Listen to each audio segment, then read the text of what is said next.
जम्मू आ गए, दिल्ली आ गए, अलग अलग जगह पे आ गए, और अभी सरकार उनको करी कि फिर से हम मेरी बात समझ गए कि सबके साथ मर्डर हो जाता है। कालाकुरी,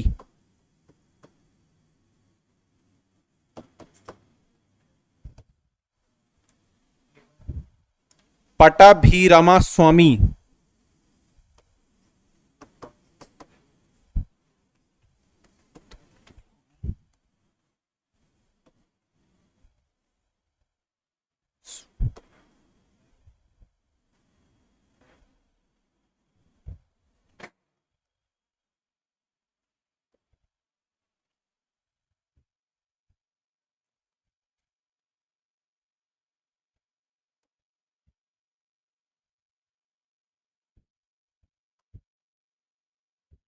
कालाकुरी कामाराजू,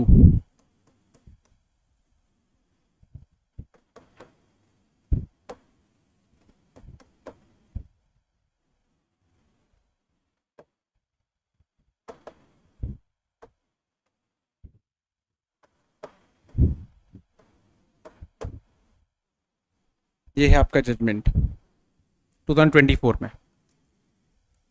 और लिखूंगा अभी अभी वापस से समझा देता हूं। देखिए लास्ट वर्ष क्या, हाँ रामास्वामी ये मर गया, तो अब इसके लीगल रिप्रेजेंटेटिव्स इसको रिप्रेजेंट कर रहे हैं थ्रू एलआरस, है ना, इसकी डेथ हो गई, versus Kalakuri Kamaraju and others. Supreme court, हाँ सुप्रीम कोर्ट है, supreme court, supreme court, Honorable Supreme Court in this judgment, again I am telling, Honorable Supreme Court in this judgment has clearly stated that if any transfer has been made under section 14 to a woman in lieu of maintenance, then even though the transfer has been mentioned, it has the limited interest upon the woman, it will be deemed as he has transferred to her as an absolute owner। क्योंकि इसी judgement में supreme court ये कह रहा है कि women अगर limited interest है, तब भी अगर इन ल्यू ऑफ मेंटेनेंस में उसको कोई चीज ट्रांसफर हुई है, तो section 14 of Hindu succession act में वो ट्रांसफर एब्सोल्यूट इंटरेस्ट में कन्वर्ट हो जाएगा, हो जाएगा। अब पढ़ता हूं, देखिए क्या नहीं कर सकते, हाँ कर सकती है अगर एब्सोल्यूट है तो बिल्कुल। देखो, the supreme court observed that a Hindu women can claim absolute ownership, देखिए सुनिए ध्यान से बहुत ज्यादा, a Hindu woman can claim absolute ownership if the property is tied to her antecedent maintenance right. Further, the bench comprising of C.T. Ravi Kumar, Justice Sanjay Karol observed that under section 14 clause 1 of the Hindu Succession Act, for a possessory right to be transformed into full ownership, it must be established that the Hindu woman holds the property in lieu of maintenance.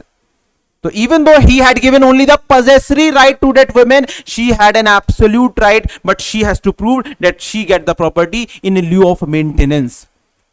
Further, however, the bench clarified if a Hindu woman acquires property through a written instrument or a court decree, अगर written instrument के through या फिर जैसे court decree section 14 clause 2 में लिखा ना, decree of the court, court की decree के थ्रू अगर आप दे रहे हो, उस केस में अगर कोर्ट ने स्पेसिफिकली बोला है कि भाई टाइम ड्यूरेशन में मतलब 5 साल के लिए मेंटेनेंस मिलेगा, 6 साल के लिए, 10 साल के लिए, वहां पे एब्सोल्यूट ओनरशिप उसको नहीं मिलेगी। क्या लिखा है? However, the bench clarified that if a Hindu woman acquires property through a written instrument or a court decree for limited number of years in lieu of maintenance, and such acquisition not linked to any antecedent right, would apply, disqualifying her from claiming absolute ownership. Absolute ownership. तो जब तक recent judgements नहीं पढ़ोगे ना, knowledge static ही रहेगी। इससे क्या पता चल गया, कोई क्वेश्चन यहीं से आते हैं, इससे क्या पता चला कि अगर कोई भी क्वेश्चन आया इन लीव ऑफ मेंटेनेंस, हमें दो चीज देखने कि वो leave of maintenance limited period के लिए बोला है कोर्ट ने या लाइफ लॉन्ग, उसकी लाइफ के लिए। अगर लाइफ के लिए बोला है तो she became a absolute owner, and अगर उसमें एज अ लिमिटेड ओनर बोला है, मतलब टाइम ड्यूरेशन मेंशन है, then she become only a limited owner of that property. ये हो गया पहला जजमेंट जो मैं आपको लिखवाऊंगा अभी। अब है एक और जजमेंट। नाउ नेक्स्ट जजमेंट है आपका जिसमें कह रहा है सुप्रीम कोर्ट, हाँ ये भी 2024 का जजमेंट है और वही सेम नेम है, इसमें भी सुप्रीम कोर्ट ने क्या बोला है अभी जो मैंने डिस्कस किया आपके साथ, अगर कोई प्रॉपर्टी, मेंटेनेंस हटा दो, अगर कोई प्रॉपर्टी विमेन के नाम as a limited owner transfer हो रही है तो एज अ लिमिटेड ओनर ही रहेगी if you have specifically mention that the women is a limited owner. क्या बोला Supreme Court, life interest given, life interest का मतलब वही था limited owner, life interest given to a women will not transfer into absolute ownership if it has been specifically mentioned the transfer deed. तो उसमें section 14 का clause 1 apply नहीं होगा, 14 का क्लॉज 2 अप्लाई होगा, जहां पे उसको रिस्ट्रिक्टिव राइट मिल रहा है, रिस्ट्रिक्टिव राइट मिल रहा है, एब्सोल्यूट राइट नहीं मिल रहा है। तो अगर आपने मेंशन कर दिया तो वहां पे उसको रिस्ट्रिक्टिव राइट ही मिलेगा। ये हो गया दूसरा जजमेंट, जजमेंट का मतलब वही सेम जजमेंट में दूसरी फाइंडिंग्स। अब आते हैं थर्ड पे,